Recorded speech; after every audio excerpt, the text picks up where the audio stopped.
Alors c'est l'histoire d'un homme qui a grandi face à des parents qu'il adorait, qui étaient des parents imprévisibles, extravagants, qui ont fait de sa jeunesse une perpétuelle fête. Et il va les perdre subitement à l'âge de 39 ans, et ça va le plonger dans une immense peine évidemment. Mais il va décider d'essayer de combattre sa tristesse avec leurs armes à eux finalement. Il va tenter de faire son deuil grâce à deux antidotes inattendus que sont la fantaisie et l'imagination. Et ça va être le début comme ça d'une grosse remise en question.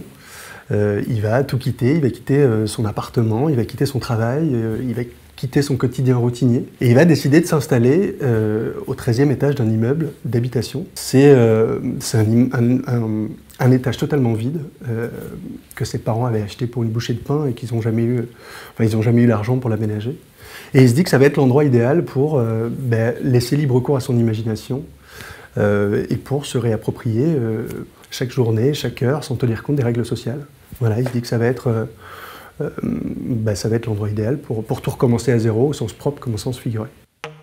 Allons tous nous faire foutre, tous autant que nous sommes, et que vivent les passionnés discrets, les humbles rêveurs, les marginaux véritables, que vivent les aventuriers silencieux, ceux qui en fixant l'horizon ne se demandent pas comment l'atteindre, mais fantasment ce qu'il y a après, que vivent les ivrognes, les excessifs, les enragés de vivre, ceux qui pratiquent les pas de côté sans jamais les imposer aux autres. C'est un texte sur le deuil, mais c'était finalement un prétexte pour faire tout l'inverse. C'est un roman qui est une ode à la vie, qui met en scène un personnage qui a comme obsession de retrouver cette exaltation de l'enfance. Et d'ailleurs, c'est en observant deux enfants que j'ai eu envie d'écrire ce roman, mes deux neveux de 5 et 7 ans pour ne pas les citer. Je me rappelle que j'étais assez fasciné par cette façon qu'ils avaient de regarder le monde, de s'émerveiller d'un rien.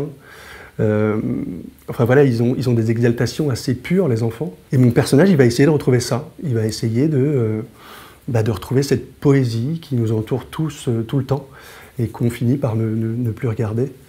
Voilà, il va être dans cette quête effrénée de sens, jusqu'à friser la folie, presque. Mais le roman, il questionne cette notion de folie. Est-ce qu'on est fou quand on essaye de s'extraire du système, comme il le fait lui, ou quand on accepte d'y rester.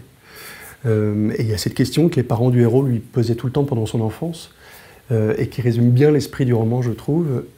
Il lui demandait, est-ce que c'est la tour de Pise qui penche, ou le reste du monde?